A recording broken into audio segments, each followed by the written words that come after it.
हमारा दिमाग हमारे लिए सबसे बड़ा एसेट होता है। यही हमें सुपर रिच बना सकता है या सुपर पुअर, निर्भर करता है कि हम कैसे इसका इस्तेमाल करें। जो लोग सफल हैं उनके साथ कदम मिलाकर चलना है, तो आपको ये सीखना पड़ेगा कि पैसा बढ़ाने की चाहत को खुद के अंदर कैसे पैदा करें। आपको अपने सबसे बड़े एसेट यानी कि आपके दिमाग को इन्वेस्ट करने की जरूरत है। आपको फाइनेंशियली इंटेलिजेंट होना पड़ेगा। तो आइए इसे हम समझते हैं। 1990 के दशक में एरिज़ोना और फिनिक्स के आर्थिक हालात बुरे चल रहे थे। वहां के लोगों को हर महीने $100 बचाने की सलाह दी जा रही थी। बुरे वक्त के लिए पैसा बचाने का विचार कुछ हद तक सही भी है, मगर उस पैसे का क्या फायदा जो आप जमा करते जाते हैं। इससे तो अच्छा है कि उनका कुछ हिस्सा इन्वेस्ट किया जाए, जो कि आगे चलकर आपको फायदा दे। खैर, बात करते हैं एरिज़ोना और फिनिक्स के लोगों की, जो आर्थिक तंगी झेल रहे थे। ऐसे में इन्वेस्टर को ये एक बढ़िया मौका लगा। लोग जो अपनी प्रॉपर्टी अपने पौने दामों में बेच रहे थे, उसे कई इन्वेस्टर्स ने हाथों हाथ खरीद लिया। रॉबर्ट ने भी $75,000 की कीमत वाला एक घर सिर्फ $20,000 में खरीद लिया। इसके बाद उन्होंने अर्तोनी के ऑफिस में एक ऐड दिया, $75,000 वाला घर सिर्फ $60,000 में। बस इसे लेने के लिए ग्राहक टूट पड़े। रॉबर्ट का फोन बजना बंद ही नहीं हो रहा था कि ये पैसा उनको उस एसेट से मिलने जा रहा था जो उन्होंने प्राइमरी नोट के रूप में ग्राहक से लिया था, और उन्हें ये पैसा कमाने में केवल 5 घंटे लगे।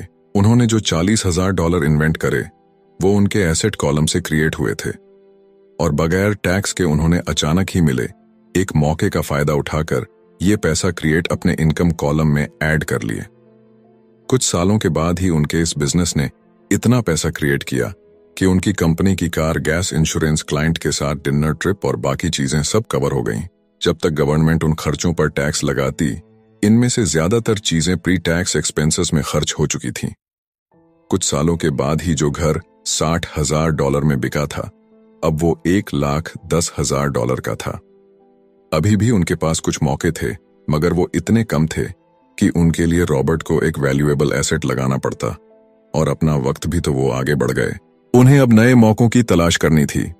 अब आप एक सवाल खुद से कीजिए, मेहनत करना भी बहुत मेहनत का काम है। 50% टैक्स भरिए और बाकी बचाइए। अब वो सेविंग्स आपको 5% इंटरेस्ट देगी, और फिर उस पर भी आप और टैक्स भरे। इससे तो अच्छा होगा कि आप अपना पैसा और टाइम अपने सबसे पावरफुल एसेट यानी कि अपने दिमाग पर इन्वेस्ट करें और फाइनेंशियली इंटेलिजेंट बने। ये दुनिया कभी भी एक सी नहीं रहती, जो आज या कल नहीं होगा। कभी मंदी तो कभी तेजी का दौर चलता रहेगा। वक्त के साथ टेक्नोलॉजी और भी बेहतर होती जाएगी। आज मार्केट ऊपर है तो कल नीचे होगा।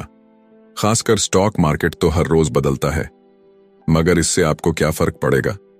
अगर आप फाइनेंशियली इंटेलिजेंट है तो क्योंकि आप तो हर हालात के लिए तैयार रहेंगे। आपको जिंदगी में बेशुमार मौके मिलेंगे जहां पर आप अपनी फाइनेंशियल इंटेलिजेंट का फायदा उठा सकते हैं।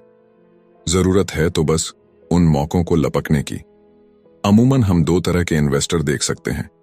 पहले वो जो पैकेज इन्वेस्टमेंट खरीदते हैं, और ये काफी आसान और बगैर झंझट का काम है।